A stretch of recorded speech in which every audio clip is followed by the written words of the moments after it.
ශනිදා සාදය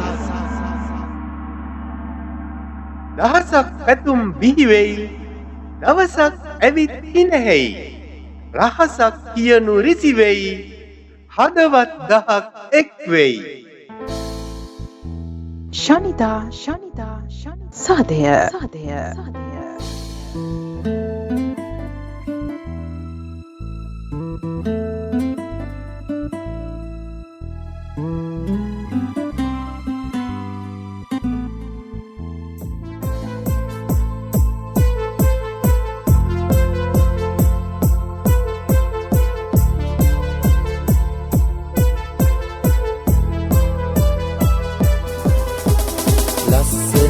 ආදරේ ගලා යන හසරැල් සුන්දරද ඒ නමුත් නොතිබිලා එකම එක බිඳක්වත් කඳුලැල්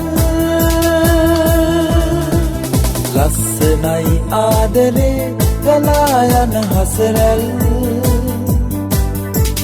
සුන්දරද ඒ නමුත් නොතිබිලා එකම එක බිඳක්වත් කඳුලැල්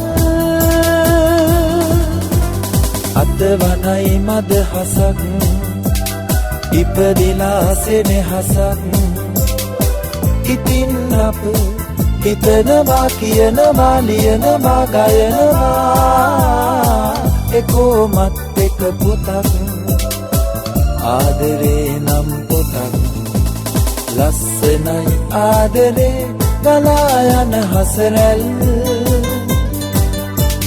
සුන්දරද ඒ නමුත් නොතිබිලා එකම එක බිඳක්වත් කඳුලැල්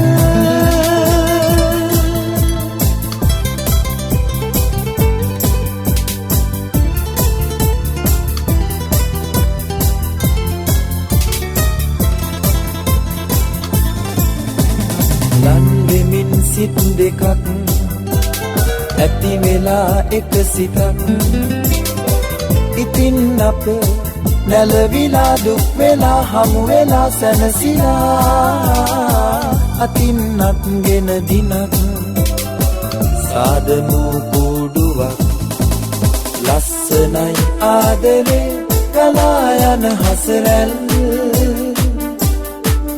සුන්දරද ඒ නමුත් නොතිබිලා එකම එක බිඳක්වත් කඳුලැල් ලස්සනයි ආදරේ ගලා යන හසරැල් සුන්දරද ඒ නමුත් නොතිබිලා එකම එක බිඳක්වත් කඳුලැල්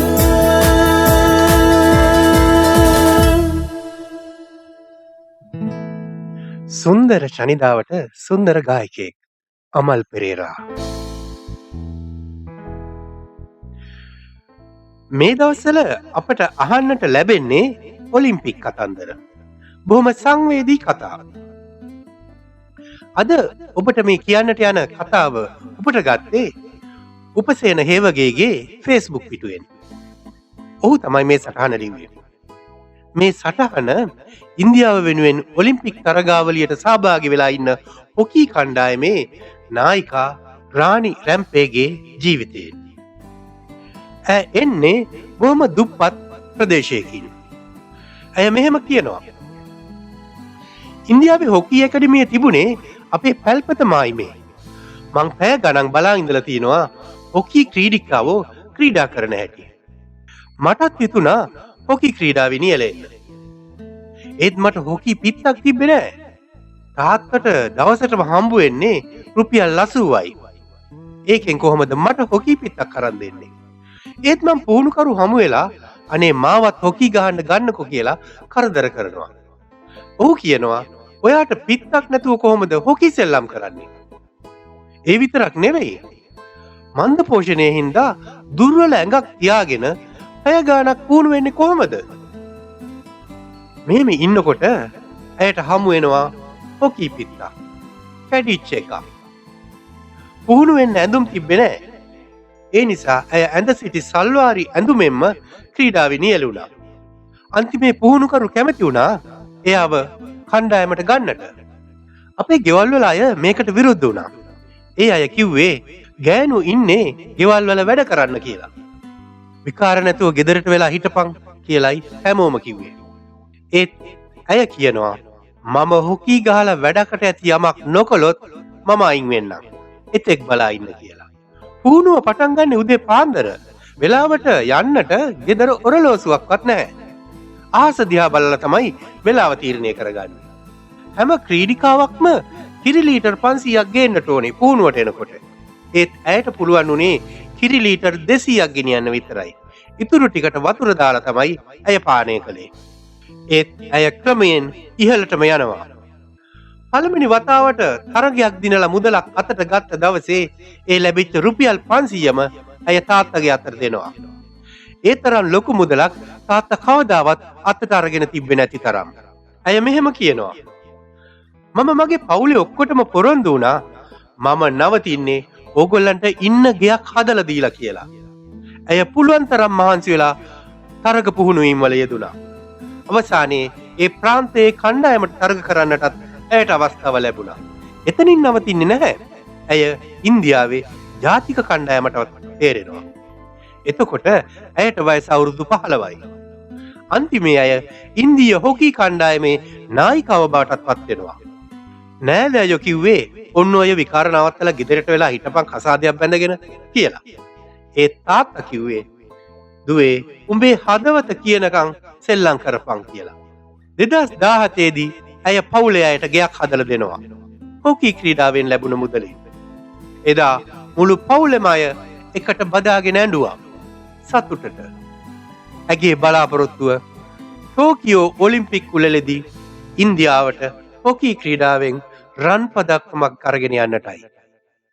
ජීවිතේ බලාපොරොත්තු නැති කරගන්න එපා. දැඩි අධිෂ්ඨානයකින් ඉදිරියට යනවා නම් අපට කරන්නට බැරි දෙයක් නැහැ. වැදගත් වෙන්නේ අධිෂ්ඨානය. හෙමින් හෙමින් හරි ඉදිරියටම ගමන් කිරීම. ගමන හෙමින් වුණත් ඉදිරියටම යන එක. ශනිදා සාදය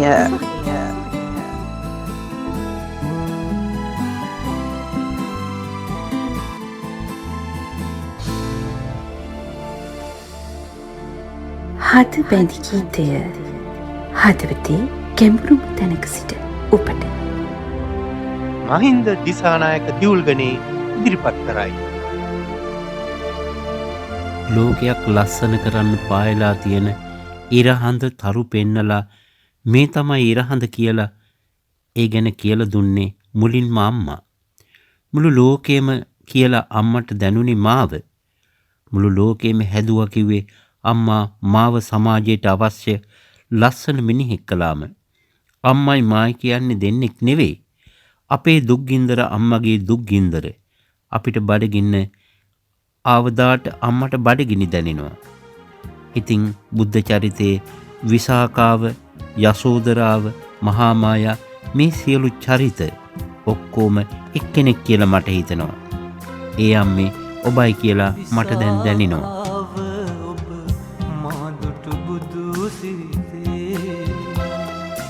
යසෝදරාව මාදුටු බුදු සිරිතේ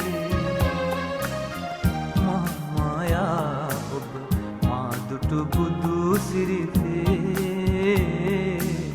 මාදුටු බුදු සිරිතේ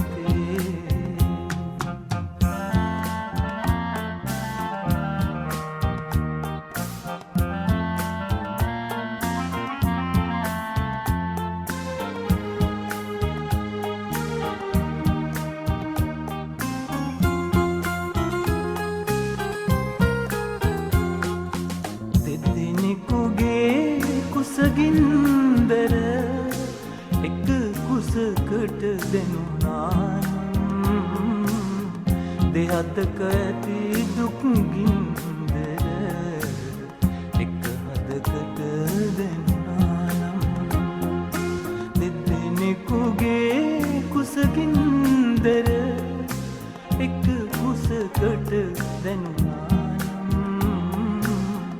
දෙහදක ඇති දුක්කින්තර එක හදකට දෙන්නානම් විසාකාව ඔබ මාදුටු බුදු සිරිතේ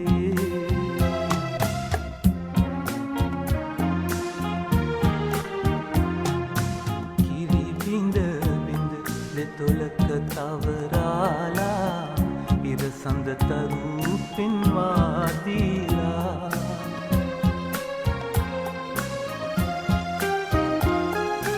කිරි බිඳ බිඳ දෙතොලක තවරාලා ඉර සඳ තරු පෙන්වා දීලා මිනිසෙකු වන සෙටි පාදාදී ලෝකය හැදුවෙනු අම්මා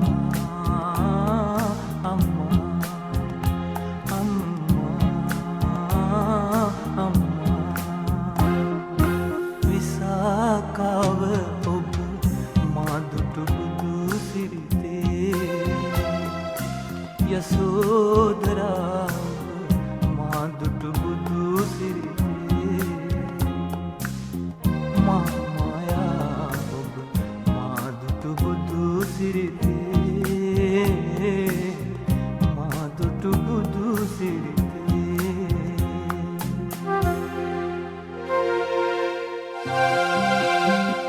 ශනිදා සාදය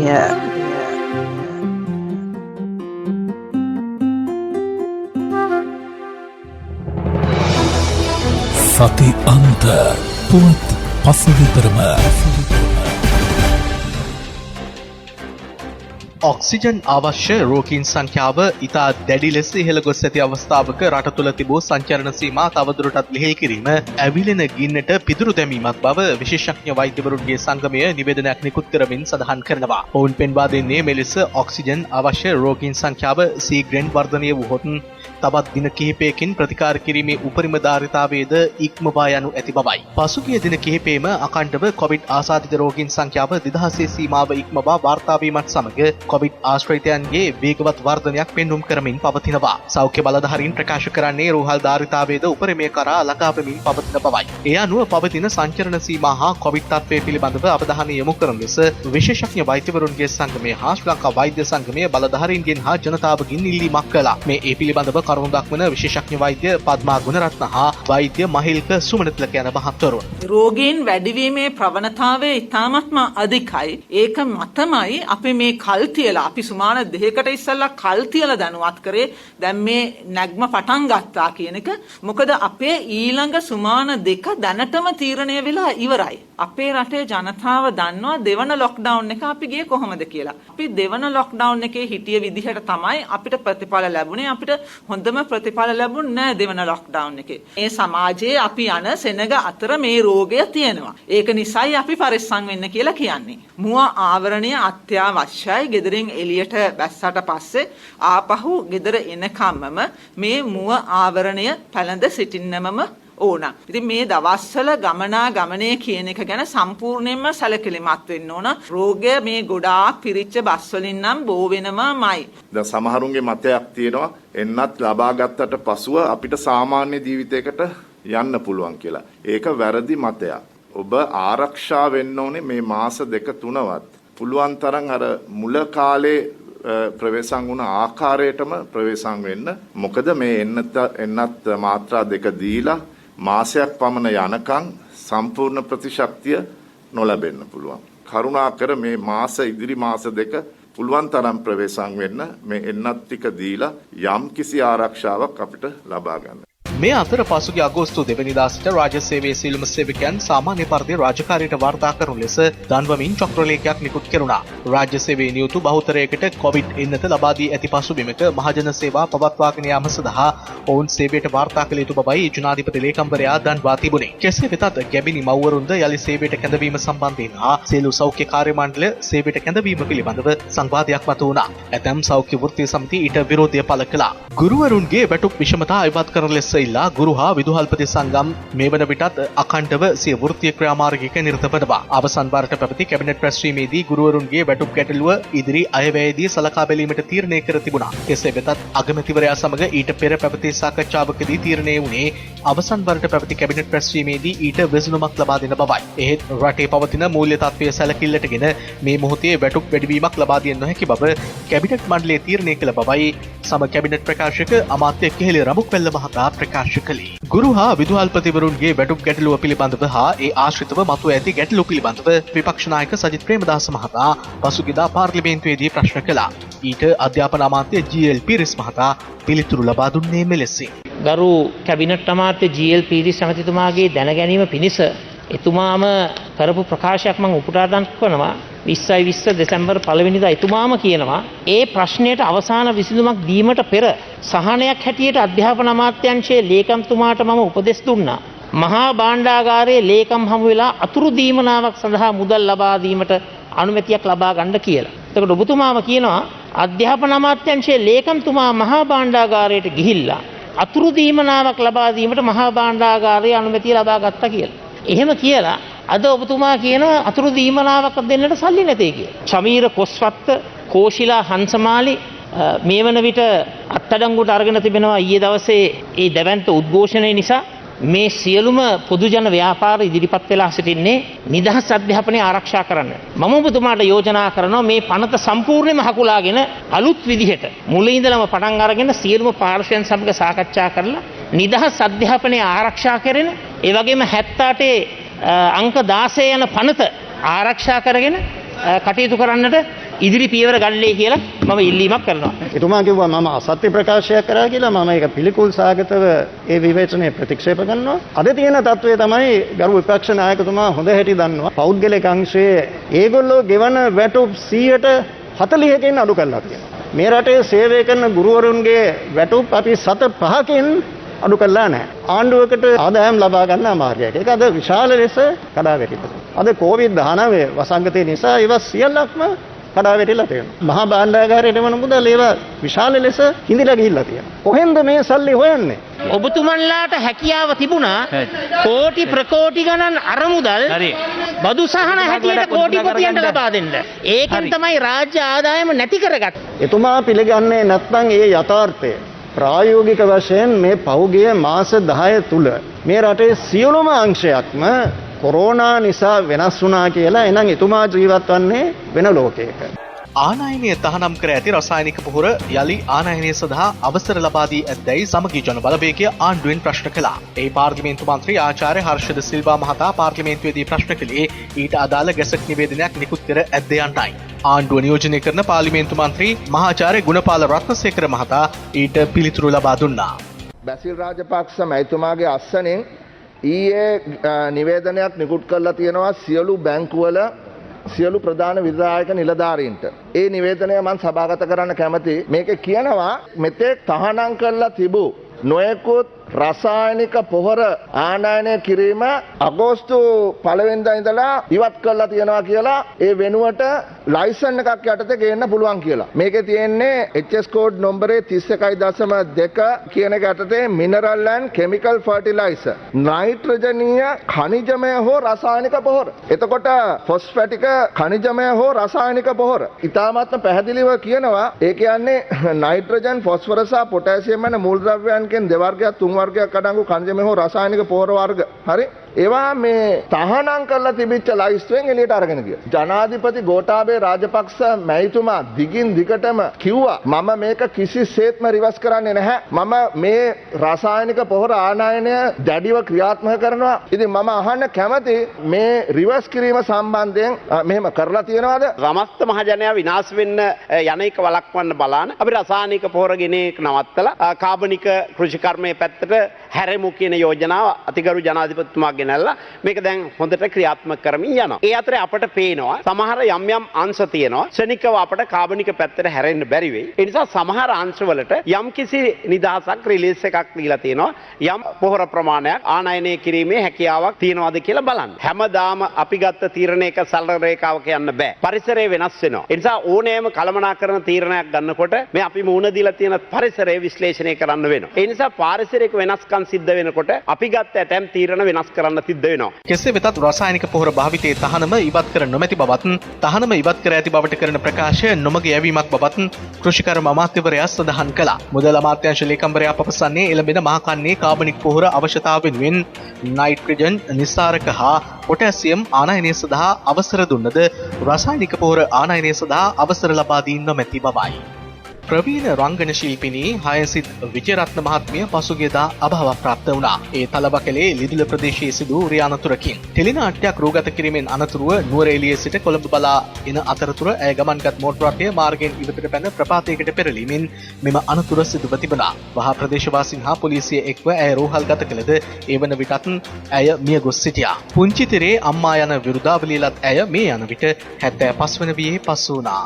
මේ අතර තුන් ඉරියව් ක්‍රිකට් ක්‍රීඩක ඉසුරු උදාන ජාත්‍යන්තර ක්‍රිකට් පිටියට සමුදීමට තීරණය කර තිබෙනවා. ක්‍රිකට් ආයතනය වෙත ලිපියක් යොමු කරන ඔහු මේ බව දැනුම් දී තිබුණා. තමන්ගේ උපරිමය රටට ලබා දීමට හැකියවීම පිළිබඳ සතුටු වන බවත් නවකයන්ට අවස්ථාව ලබා දීම වෙනුවෙන් ක්‍රීඩාවට සමුදීමට සුදුසු කාලය මේ බවත් ඔහු සිය ලිපිය මගින් දන්වා තිබූ බවයි මාධ්‍ය වාර්තා කර තිබුණේ. ජීවන සතියට අදාළව ඉතින් මේ කරුණු තමයි ඔබට වාර්තා කරන්න තිබෙන්නේ.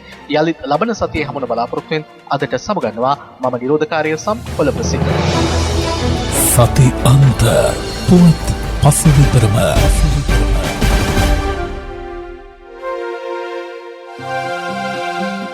ශනිදා සාදය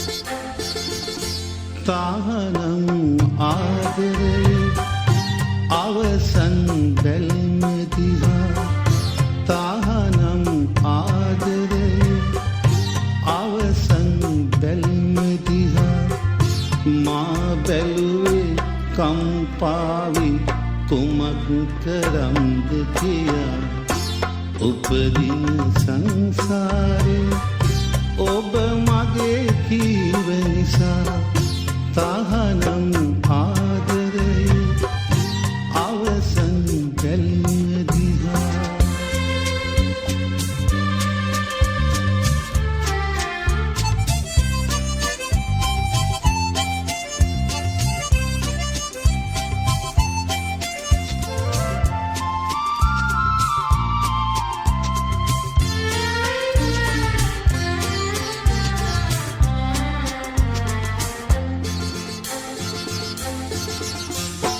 ගැඹුරු ඔබේ දැස පුරා ජීවිතේ දෙනේ දෑත මගේ දෑතේ ඔබා නොකී දුක් දැනේ ගැඹුරු ඔබේ දැස පුරා ජීවිතේ පෙනේ දෑත මගේ දෑතේ ඔබා නොකී දුක් දැනේ මල් වරව දෙතොල් අනුරතිය යදී එදෙස බලා ඉඳිනු කෙසේ දෝමතු නොවී තාහනම් ආදරේ අවසන් බැල්ම දිහා තාහනම් ආදරේ අවසන් බැල්ම දිහා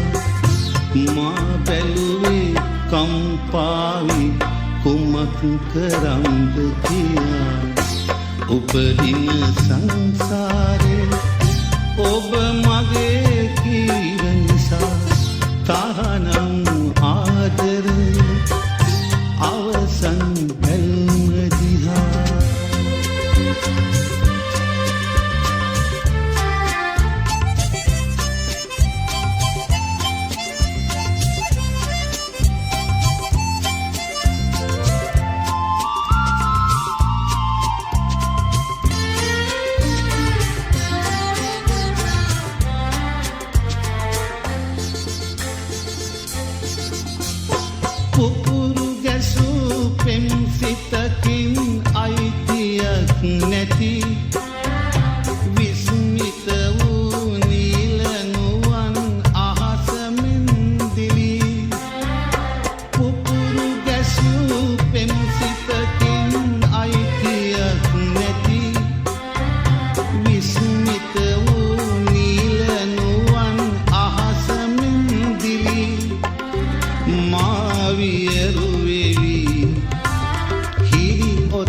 මගේ කීර නිසා තහනම් ආදරේ අවසන් බැල්ම දිහා තහනම් ආදරේ අවසන් බැල්ම දිහා සංගීත නිපුන් සනත් නන්දසිරි. පිල් කණ්ඩිය කාන්සිය නිවන පිළිසඳර සමන් කුලරත්න සමගින් ආයුබෝ වේවා සියලු සුබඵල උදා වේවා. ඉතින් සුපුරුදු සෙනෙහසින් අද අපි එකතු වෙනවා ඔබත් සමග පිල් කණ්ඩිය සමගින්. පිල් කණ්ඩිය කියලා කියන්නේ අපේ අසන්නෙකු සමග කෙටි පිළිසඳරක යෙදෙන්න අවස්ථාව. ඒ වගේම මේ පිළිසඳර යෙදෙන විටදී ඔබට හැකියාව තියෙනවා ඔබට කැමති ගීතයක් ගායනා කරන්න, එහෙම නැත්නම් ඔබ කැමති ගීතයක් රස විඳින්න. ඒ වගේම ඔබටත් මේ පිල් කණ්ඩියට ගොඩ වෙන්න අවස්ථාව තිබෙනවා. ඉතින් ඔබට පුළුවන් අපිත් එක්ක ඉදිරියේදී පිල් කණ්ඩියට එකතු වෙන්න. ඉතින් අද දවසේ අපිත් සමග එකතු වන අසන්නා, එහෙම නැත්නම් අසන්නිය රුවන්ති ජයසේකර. හොඳයි, අපි එහෙමනම් ඔබව ඊ타මත්ම ආදරෙන් පිල් කණ්ඩියට පිළිගන්නවා රුවන්ති. අයිබෝන්. අයිබෝන් සමන්නය. මම මුලින්ම කැමති ඔබෙන් කොහොමද මේ දවස්වල ඔබේ ජීවිතය ගැන පොඩ්ඩක් කතා කරන්න. මේ දවස්වල ජීවිතය ගැන කතා කරනවා නම් ඇත්තටම රැකියාවට යනවා. ඊළඟට ගෙදර දොරේ වැඩ කටයුතු කරනවා. ඊළඟට මගේ පුතාගේ වැඩ කරනවා. ඉතින් ඒ විදිහට තමයි දවස ගෙවෙන්නේ නා. ඔව්. ඒකම මම කැමති ඔබෙන් දැනගන්න ඔබේ පෞල් පසුබිම සම්බන්ධව ඒ තොරතුරු. මගේ පෞල් පසුබිම ගැන කියනවා නම් මම ලංකාවේ කඩුවෙල ප්‍රදේශයේ තමයි ජීවත් වුනේ. අද වෙද්දි මගේ තාත්තා නම් ජීවතුන් අතර නැහැ. මට මගේ අම්මයි තාමත් අක්කලා දෙන්නෙක් ඉන්නවා. මම පාසල් ගියේ කොළඹ යශෝධරා බාලිකා විද්‍යාලයට. ඒක තමයි මගේ පෞල් පසුබිම. ඔව්, ඔබ ඊට පස්සේ ඕස්ට්‍රේලියාවට සංක්‍රමණය වෙනවා. ඉතින් අපි ඒ පසුබිම පිළිබඳව පොඩ්ඩක් අපි කතා කරමු. ඔව්, ඇත්තටම මම ඕස්ට්‍රේලියාවට ආවේ 2012 දෙසැම්බර් මාසයේදී. මම මැරි කරලා තමයි ඕස්ට්‍රේලියාවට ආවේ. ඉතින් ඒ ආපු කාලේ ඉඳන්ම මම විවිධ සංගීත වැඩසටහන් වලට සහභාගී වුණා. මේ කොරෝනා සංගතයත් සමග ඉතින් පොඩ්ඩක් අවුරුද්දක වෙලේ ඉඳන් දැන් ටිකක් ඉතින් අර නැවතිලා තියෙනවා. ප්‍රසංග වලට සහභාගී වෙන්න බැරි වුණා මේ පහුගිය අවුරුද්ද තුලදී. ඒක මේ මම දන්නවා ඔබ ලංකාවේ ඉන්නකොටත් ඒ වගේම ඕස්ට්‍රේලියාවේදීත් ඔබ මේ රියැලිටි තරඟාවලි වලට සහභාගී වෙලා තියෙනවා. ඉතින් අපි ඒ සම්බන්ධනොත් පොඩක් මතක් කරමු. ඔව්, මම ලංකාවේ ඉන්නකොට සිරස සුපර්ස්ටාර් දෙවන අදියරට සහභාගී වුණා. ඒකෙදි අවසන් 100 දෙනාට මාව තේරිපත් වුණා. ඊළඟට මේ රටට ඕස්ට්‍රේලියාවට ආවට පස්සෙත් මම රියැලිටි ෂෝ එකකට හිටියා. ඒකෙත් ඉතින් විනිසුරු මඩුල්ලෙන් මම අවසාන 10 දෙනා අතරට පත් වුණා. එක වටේකදී මම all around ප්‍රථම ස්ථානයක් ගත්තා ෆස්ට් රවුන්ඩ් එකේදී. ඒ වගේ ඉතින් සහභාගී වුණා ඇත්තටම රියැලිටි ෂෝස් වලට. හොඳයි. මම මුලින්ම කැමති ඔබෙන් හින්දි ගීතයක කොටසක් ගායනා කරනවා අහන්න. මම කියන්නම් හින්දි සින්දුවක පොඩි කොටසක් කියන්න. හොඳයි. अजीब दास्तां है कहाँ शुरू कहाँ खत्म ये मंजिलें है कौन सी न वो समझ सके न हम ये रोशनी के साथ क्यों दुआ उठा सी राह से ये रोशनी के साथ क्यों दुआ उठा सी राह से ये ख्वाब देखते हमें कि जब पड़े हो ख्वाब से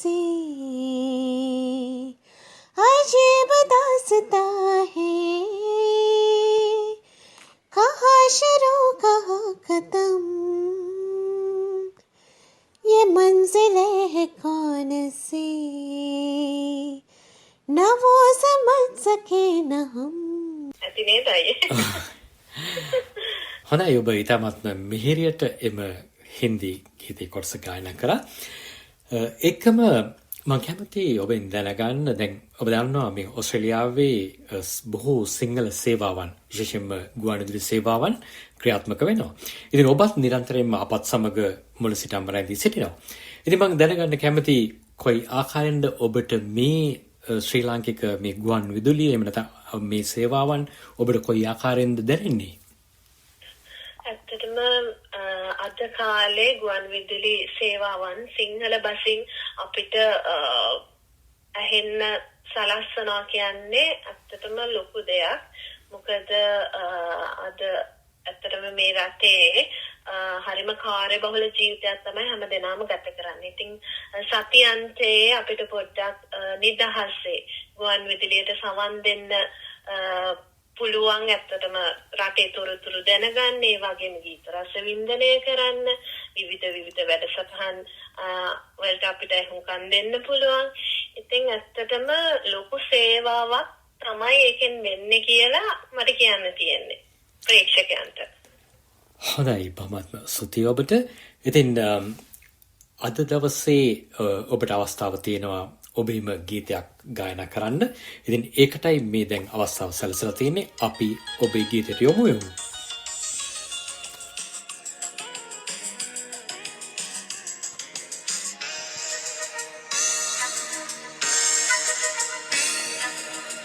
කෙතිනද කෝඩු හදන්නට ඉන්නේ, කෙතිනද කෝඩු වෙලා අප ඉන්නේ, සෞම්‍ය ප්‍රේම සඳ කිරණේ කවදා තනිවන්නේ.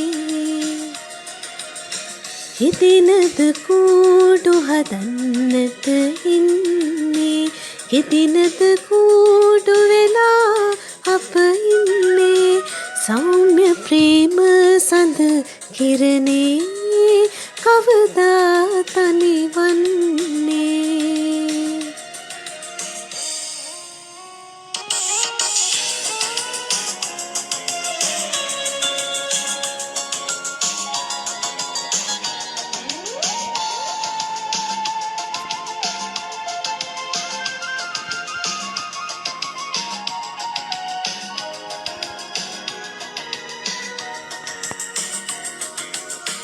බිඳුනු සෙනේ දලෝලයලාලා දෙවි වන පෙතේ කාලෝක කෙරේ, මා ප්‍රිය හිමි ඔබ ඒ විඩාවෙන් දුර එනතුරු දුරකට රැක ඉන්නට, සෞම්‍ය ප්‍රේම සඳ කිරණේ කවදා තනිවන්නේ.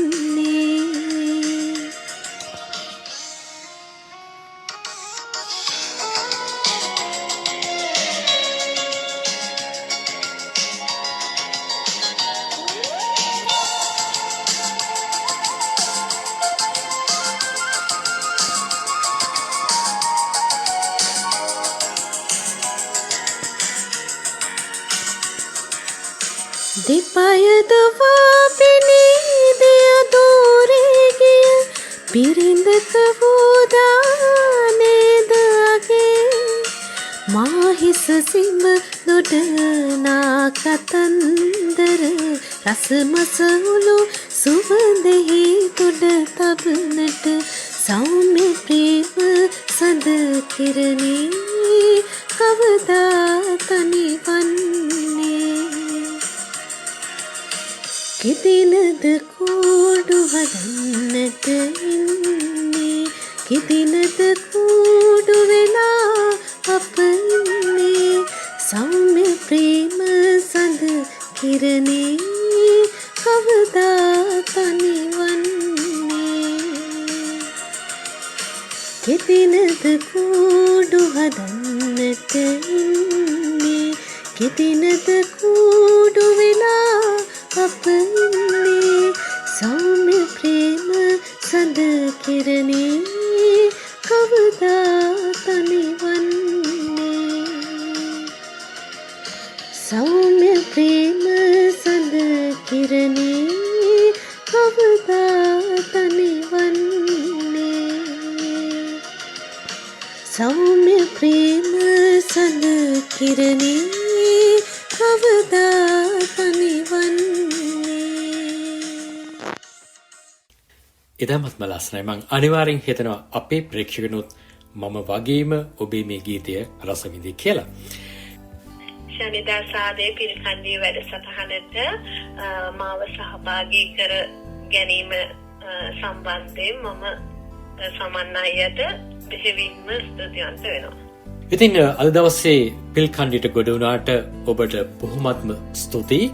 ඉතින් මේ වගේම තවත් වැඩසටහනක් තුළින් නැවත ඔබ හමුවනතුරු පිල්කන්ඩියෙන් සමුගන්නවා සමන් කුලරත්න. පිල්කණ්ඩිය කාන්සිය නිවන පිළිසඳර.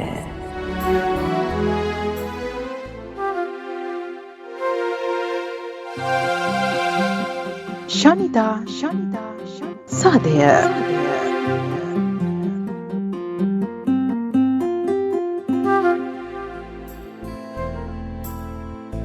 සර්ණ පද්ම නොමියන චරිතයක වතගොත රෝහණ කරුණාරත්නගේ ඉදිරිපත් කිරීමක්. MV බාලන් නම ඇහුණු පමණින්ම මොහු සිංහල චිත්‍රපටිවලට මොකක්ද සම්බන්ධයක් තියෙනවා වගේ කියලා මට නම් හිතෙනවා. සිංහල චිත්‍රපට ඉතිහාසය ගැන ටිකක් උනන්දුවක් තියෙන අයට නම් ඔහු සම්බන්ධ වුණු චිත්‍රපටිවල නම් පවා සිහියට එනවා ඇති. පසුගිය සතියේ මා ඉදිරිපත් කළ රසමුසු සිනමාව සිනමායා අංගයෙන් මා ඉදිරිපත් කළ චිත්‍රපටය වූයේ වනලිය චිත්‍රපටය. චිත්‍රපටයේ රංගපෑ ශිල්පීන් අතර MV බාලන්ගේ නමත් මා සඳහන් කළ අයුරු ඔබට මතක ඇති. ඔහු රංගනයට පිවිසෙන්නේ ඒ වනලිය චිත්‍රපටයේ ඉතා සුළු චරිතයක් රඟපාමින්. මහාදේවන් වේලුපිල්ලේ බාලකෘෂ්ණන් උපත ලබන්නේ 1941 මාර්තු 3 වෙනිදා යටියන්තොට ගනේපල්ල ග්‍රාමයේ. අධ්‍යාපනය ලබන්නේ ශාන්ත ගේබ්‍රියල් විද්‍යාලයෙන්. ඔහුගේ බිරිඳ සිංහල කාන්තාවක්. චන්ද්‍රාවති හේසරසිංහ තමයි ඇයගේ නම. ඔහුටත් අන් බොහෝ ශිල්පීන්ට වගේ චිත්‍රපට උණ ඇගේ තිබුණා.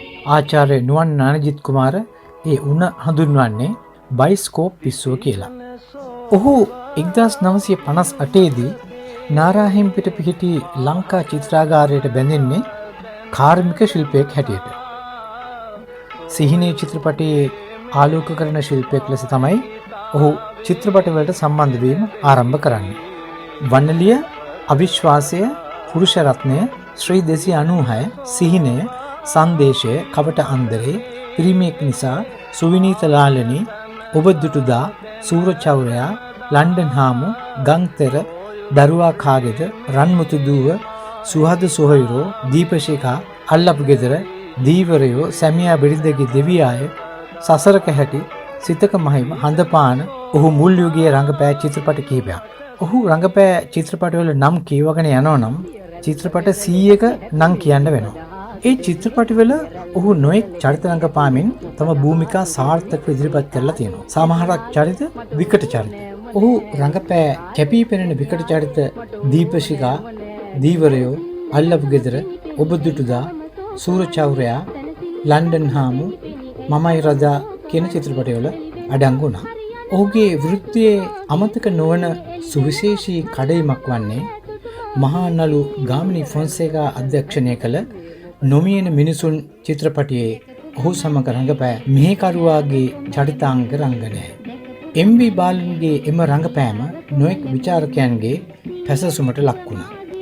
MV බාලන් චිත්‍රපටි 11ක් අධ්‍යක්ෂණය කරලත් තියෙනවා.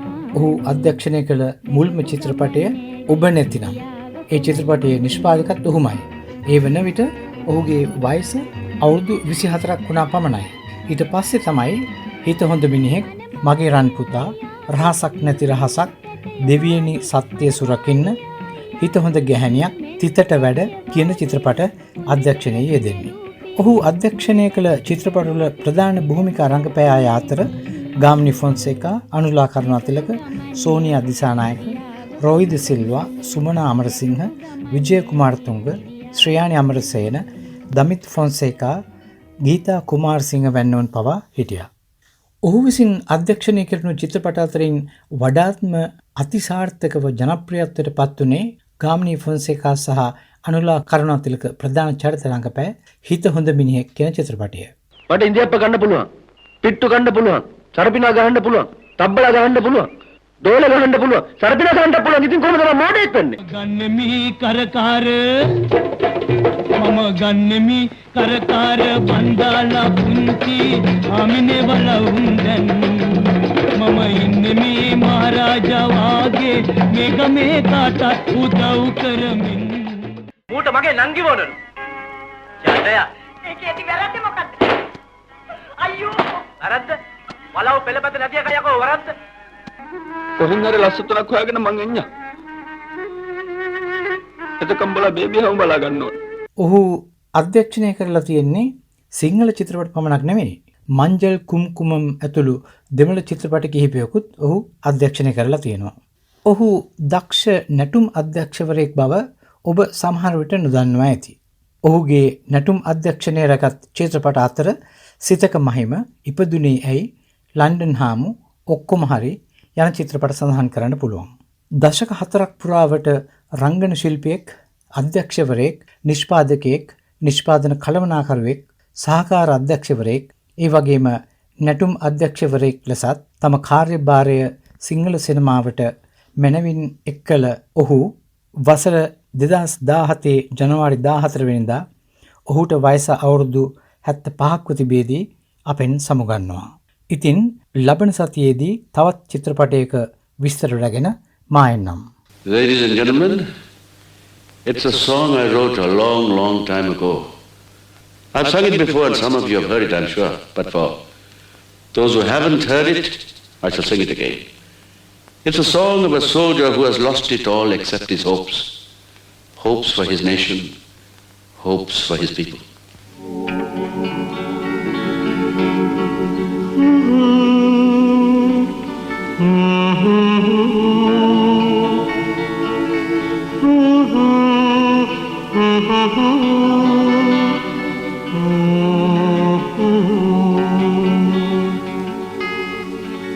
මිහිපිට අඟලක් හිමි නැති මිනිසෙක් තනයි මාලිගා අහසේ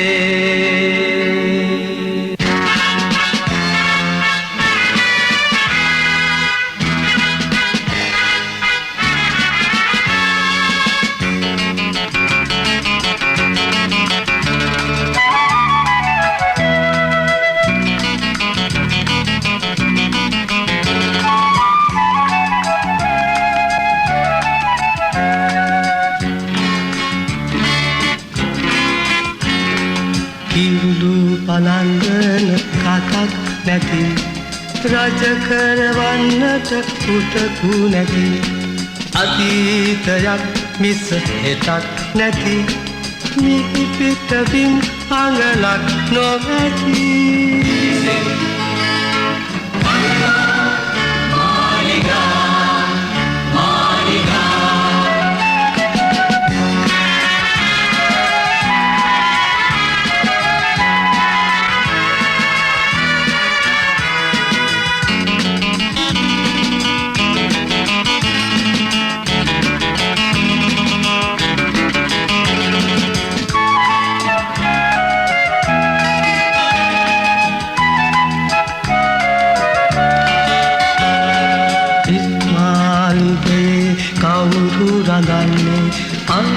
කුටිය කෙලෙසද හෙළිවන්නේ පාලු අඳුර කවුදෝ සිඳලන්නේ පෙරමෙන් කිංකිණි නැත හැලෙන්නේ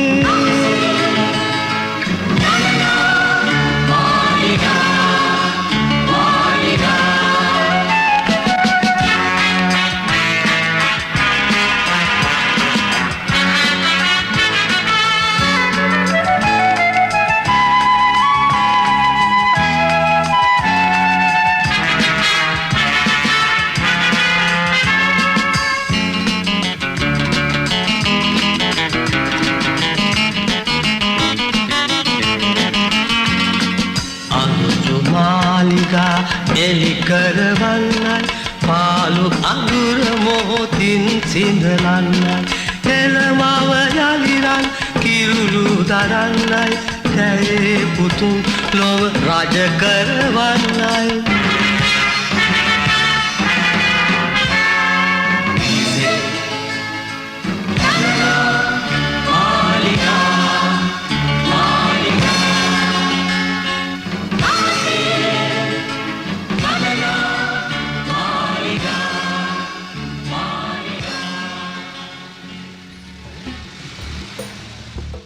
ජනප්‍රවාද සොයා සැරිසරන ගැමියා බෝගලගේ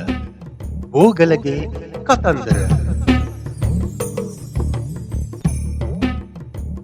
අව්වේ තියෙන රැස්මාලා අඩුවේවා ගව්වෙන් ගව්ව දිවමාලිග බීවේවා. ඕන් ඉතින් මං අදත් මේ සාන්දා සාදේට ගොඩ වැදුනා. ඉතින් මේ පරණ කතාවක් කියන්න කියලා.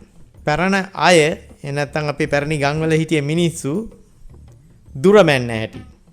පැරණි ගම්වල හිටිය මිනිස්සු දුර ගැන ඒ තරම් හිතුවේ නැති වුණාට දුර මනින්ට තමුන්නෙම කියලා ක්‍රමයක් හදාගෙන තිබුණා. ඒ කාලයේ දුර මනින්ට භාවිතා කරපු දේවල්. කොහොමද දුර ගැන කීවේ?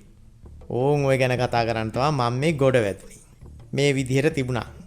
ක්‍රම කීපයක්. දඬුබස් නාමානය, සක්කඬ ඇහෙන මානය, බෙරහඬ ඇහෙන මානය, හූවක දුර, පේනතෙක් මානය, ඇස් දිස්ටියක් මානය, ඇස් මානය, පේන මානය, කතුස්ම, හැතැක්ම, වන්නි හැතැක්ම, බණ්ඩාර බඹය, අසනිපාතය, පියවර, ගව්ව, යොදුන.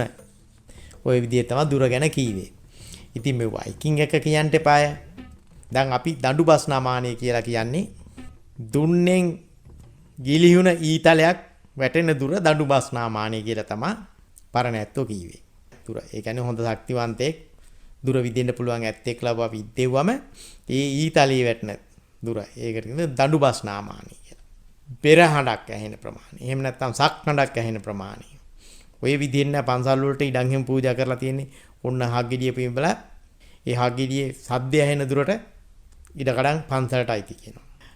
බෙර ගහලා බෙරහඬ ඇහෙන දුර ප්‍රමාණය පන්සලට අයිති කියනවා. ඒ විදිහට තමයි ඒ කාලේ විහාර වලට හැම ඉඩකඩම් වෙන් කරලා දුන්නා. ඒ කියන්නේ ඔය උඩවැලවට කිට්ටුවේ තියෙන ඔය සංකපාල විහාරේ බොහොම ලස්සන විහාරයක් ඕක.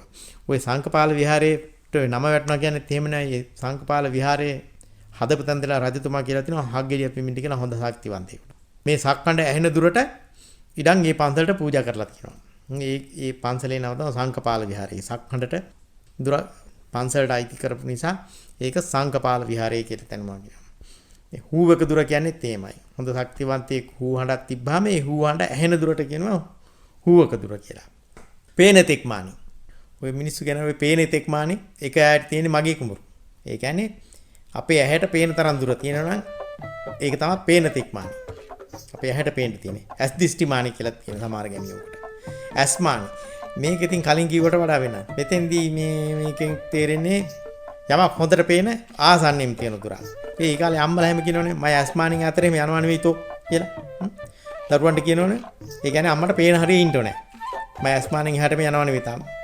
ඔය ඊටු කියනවා. කතුස්ම.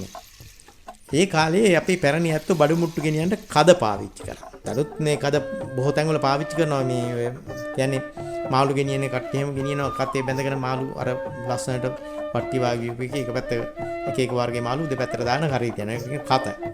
ඒක ඒ කාලේ පාවිච්චි කරන මේ බර ගෙනියන එක ක්‍රමයක්.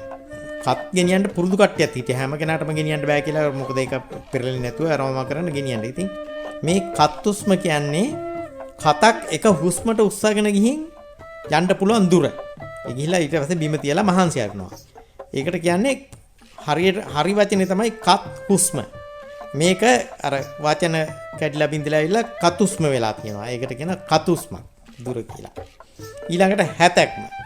හැතැක්ම මේක නියම වචනේ හැතැක්ම නෙවෙයි සැතැක්ම. සැතපුම හැතැක්ම හැතැම්ම ඔය විදිහට දැන් ඉතින් ඔය වචන කියනවනේ.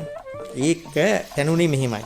ඊ කාලේ මිනිස්සු ගියේ පයින්ව එක දිගට පයින් ගින් එහෙම යනකොට මගදී විඩා නිවා ගන්න ඕනේ. ඉතින් ඔය කීප දෙනෙක් එකතු වෙලා එක තැන ඇවිදලා බුලත් ටිකක් කාලා මේ සමහර තැන් වල නම් අම්බලන් වල ඉතින් තේ මුළු කරගන්න තේ කහට රුඹේ ඒ බෙලිමල් ඕවා ඒ වගේ දේවල් තම්බගෙන බීලා පොඩ්ඩක් විහිත මාංශ නිවාගෙන ආයෙ ගමන පටන් ගන්නවා. අන්න ඒ තැන් වලදී සමහර කට්ටිය ඉතින් පොඩ්ඩක් නිදාගෙන ඉඳලා තියෙනවා. මේ සැතපීම. එහෙම නැත්නම් සැතැක්ම. විඩා නිවා ගන්න තරම් දුරක් ඇවිදින් පොඩ්ඩක් සැතපීලා. එහෙම නැත්නම් වාඩි වෙලා ඉඳලා හරි නිදාගෙන ඉඳලා හරි ආයෙ ගමන් ආරම්භ කරනවා. අන්න ඒ දුරට තමයි සැතැප්ම කියේ. මේ ගාලු ප්‍රදේශයේ තියෙනවා මේ හැතැප්ම කියලා තැන. ඒ කාලේ ගාල්ලේ ඉඳලා පයින් උඩගමට ගිය ඇත්තෝ අතරමඟ මහන්සි නිවන්ට නතර වුණ නිසා තමයි හැතැප්ම කියන තැන. ඒ තැනුනේ. එතකොට වන්නි හැතැප්ම. ඕ වන්නි හැතැම්ම කියලා නම් තැනුනේ මේ වන්නි ඇත්තෝ හැතැම්මක් කියන්නේ අපි කියන හැතැම්ම වගේ මේ 3-4ක්. ඉතින් ඒකට මිනිස්සු කියන මොකක් හරි ඉතින් වැරදුනාම පොඩි දුරයි කියලා එක ගිහින් ඉවරලා පෑන දුරක් ගියාම එම කේන්තියන්ගෙන මේ කිව්ව කතාව නෙවෙයි මේක නෑ වන්නි හැතැක්ම නෙමෙයි කියලා තියෙන්නේ. හැතැම්මක් කියලා කිව්වට කියනවා. එතකොට ඔය මේ නුවර පළාතේ තියෙනවා බණ්ඩාර බඹේ කියලා එකක්. මේ බණ්ඩාර බඹේ කියන්නේ හොඳ වැඩිච්ච මිනිස්සෙක්. නැගිටලා අත උඩට ඉස්සුවම ඒ අතේ කෙලවර දක්වා පොළවේ ඉඳලා අන්න ඒකට කියනවා බණ්ඩාර බඹේ කියලා. බණ්ඩාර බඹ 500ක් සතක්ම විදිහට අරගෙන තියෙන සතපොමක් විදිහට අරන් තියෙනවා ඒ කාලේ. නුවර පළාතේ. එතකොට අසනිපාතේ කියන්නේ අකුණු ගහනවට නියම තේරුම නම්. නමුත් මෙතන ඒක නෙවෙයි කියන්නේ. හොඳ ශක්තිමත් තැනැත්තෙක් ගරක් විසි කරාම ඈතට ගලකින් ගැහුවා. අසනියක්. ඒ කියන්නේ අකුණක් ගහනවා වගේ ගල යන දුර. කොච්චර දුරකට ගිහින් වැටෙනවද අන්න ඒකට කියනවා අසනිපාතේ කියලා. ඊළඟට පියවර. පියවර කියන්නේ බොහොම කෙටි දුරක් මනින්ට. ඒක යොදා ගන්න අපි ඔය කැලිය ඇවිදින්න වෙනකොට පියවරක් කියන්නේ කකුලක් කුසලා ආයෙ බිමට තියෙන දුරන. මේ පියවර බොහොම වැදගත් වෙන තැන් තියෙනවා. කකුලේ විලුඹේ ඉඳලා මාපට ඇඟිල්ල ගාවට දුර තමයි පියවර නියම පියවර වෙන්නේ.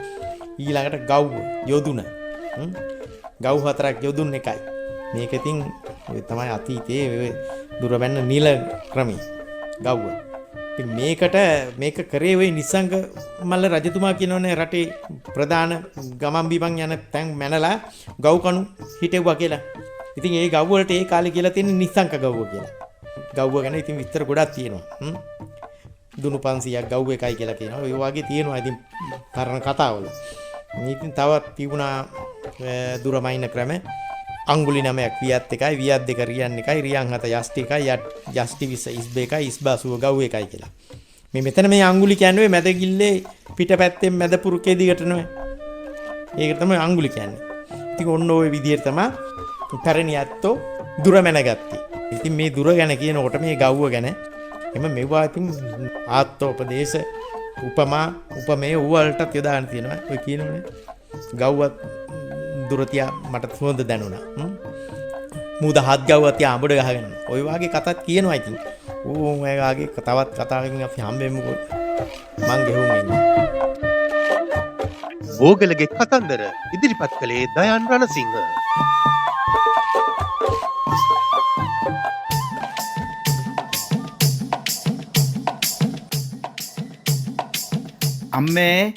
අම්මේ ඔයා කොහෙද අම්මේ?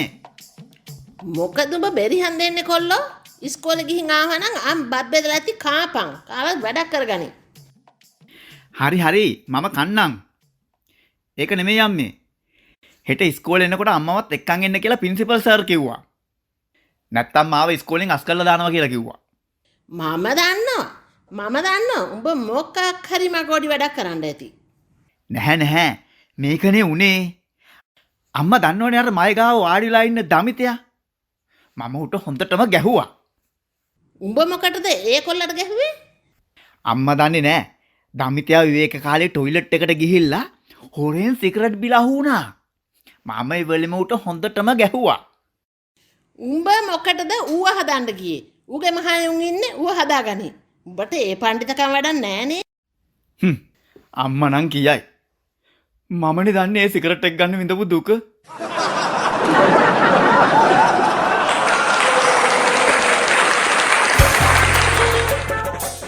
චින්තක සිරිකුමාර සමග තිලකා ගම්ලත්. පිටපත ගාමිණී පැලෑඳ. ලෝකයේ සතුටෙන්ම හිටියේ හොඳම දේ ලැබිච්ච මිනිස්සු නෙමෙයි. ලැබිච්ච හැම දෙයකම මොකක් හරි හොඳක් දැකපු මිනිස්සු. අදත් ශනිදා සාදය ගෙනෙන්නට මා සමග එක්වුණා වත්සලා ඉශ්‍රවීර. මම ශනිදා සාදය සම්පාදනය කොට ඉදිරිපත් කළ ජගත් ජේ එදිරිසිංහ. ලබන සතියේ නැවත හමුවෙමු.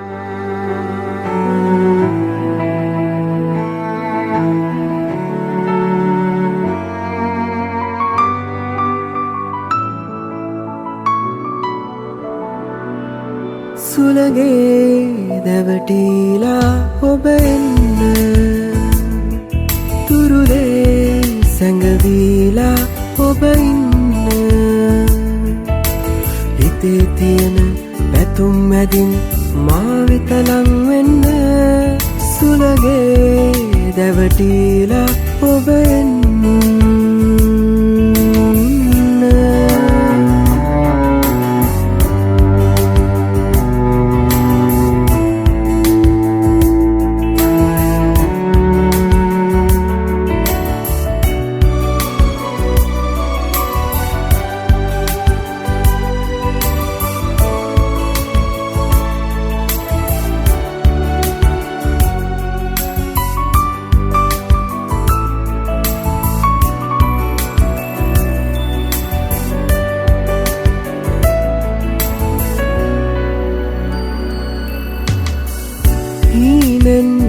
නැවිදින් හිමිහිට ලංවී රහසින් මට කොඳුරලා ගියා සදාරැඳෙන්නට ලංවීන්නට පොරොන්දුවී ඔබ කොහෙද ගියා අපේම ලෝකෙක තනිවී ඉන්නට වරම් ලැබෙන තුරු හිඳිමි බලා සුළගේ දැවටීලා ඔබ එන්න